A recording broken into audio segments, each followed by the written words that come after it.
So we have Pentala Krishna and Anish Giri with us, who drew their game in round 5 of the Grand Prix here in Belgrade. Both of you spent a lot of time analyzing the game afterwards in the backstage. As I've noticed, Anish, you like doing it in several games, but also you, Pentala. I think you're the only two players who spend a lot of time in the backstage room analyzing the game. So, yeah, I think I analyzed only with Harry twice. Twice. Okay. Yeah. So was it the same? I think it's his fault, not mine. He didn't win against me. Yes. So how did you start the analysis? Like, how is this possible? How did I not win? So no, I already understood that during the game, sort of, but I realized the extent of my stupidity more during the analysis. Okay. Yeah, I think I played the opening phase very, very fine. At least at some point I got a great position, and then one point I made a move a little too quickly, maybe not time-wise. I don't remember how much time, but like I sort of felt this is the right move intuitively, and I thought that okay, I should do it and think later. But then I realized that was a disastrous move. At some point when I played this knight e5, knight toward the center, it's sort of the standard. It is kind of structures. It is sort of the standard move. But in this particular one, it really was not very smart. Pentala, how did you see the game from your perspective? Yeah, I played some. I don't know if it was already played, but I played a little bit strange in the opening. It's definitely not what I wanted to get out of the opening.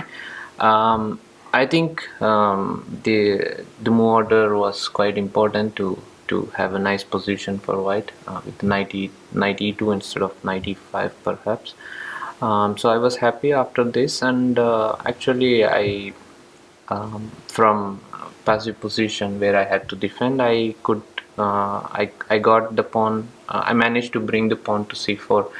So yeah, I thought I had a nice advantage. Probably I do, but it's not that I can play anything and I keep my advantage. And perhaps I didn't play accurately to keep the pressure going in the game. And then as you see, as you probably saw in the game, that everything got exchanged, and so draw. Yeah, I think it was at least we thought with Harry that critical point was for him. So after I made mistakes, my first mistake was that I allowed this move c5 because I felt that I saw of course that he can play it, but I just felt that my development is so superb that any opening of the position has to benefit me, any action in the center has to benefit me. But in this particular instance, it's not really action in the center, it's just that he gets his pawn from c7 to c4, which is huge. And I should have realized that c4 is really the main threat. I kind of still wanted to provoke it. Instead, I should have just allowed him to trade pawns in the center with cd easy and just settle for equality in hindsight. But I was still a little ambitious at the time and allowed him c4, and then I think from then on I felt, I mean, I couldn't believe I can be worse, but I didn't see like why I'm not worse either. So I do think I was worse. And then the critical point I think was when Harry played knight d7, developing the knight. Finally, then I got to trade stuff and block the c pawn on c4. But instead he played rook c7 and first gets the pawn to c3 in case I take on e4, and only then develops the knight. I think he should be doing much better. I think it's very important that the c pawn is not blocked on c3, but on not on c4 but on c3. It's, you know, every step along the way kind of matters there.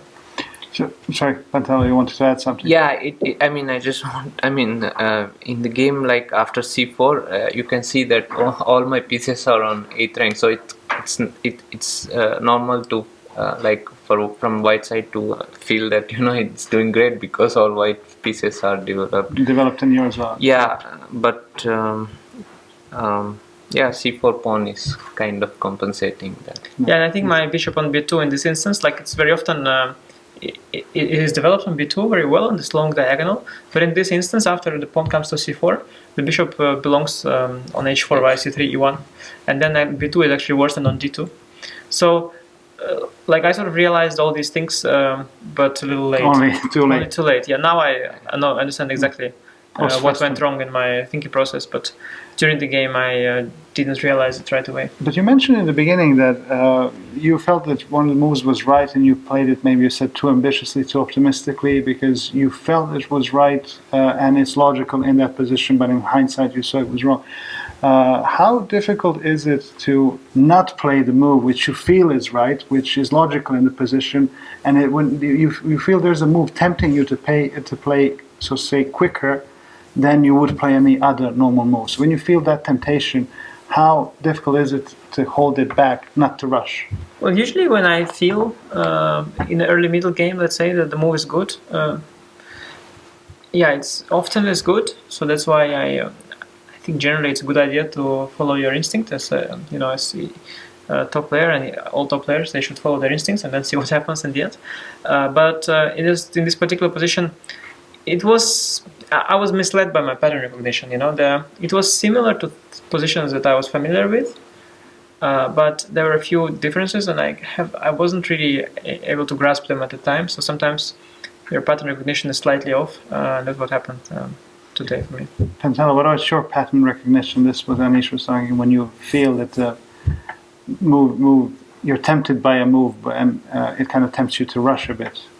Okay, if I can hold back, all these things, I would be as strong as stockfish, So it's only natural, so to speak. Okay, it's I'm partly joking, but I think all chess players develop pattern recognition, and also they get a lot of knowledge, so you kind of make some moves based on your intuition or calculate these moves, and I think it's actually it works in most cases, because if you start over analyzing why I should hold back and start to think on every move, then you will be spending like a lot of time, and you have just 90 minutes. You don't have like 2.5 hours and then adjournment. Yeah. No, it's always like two things. Like it's always the two sides of the same coin, and like you can say like, why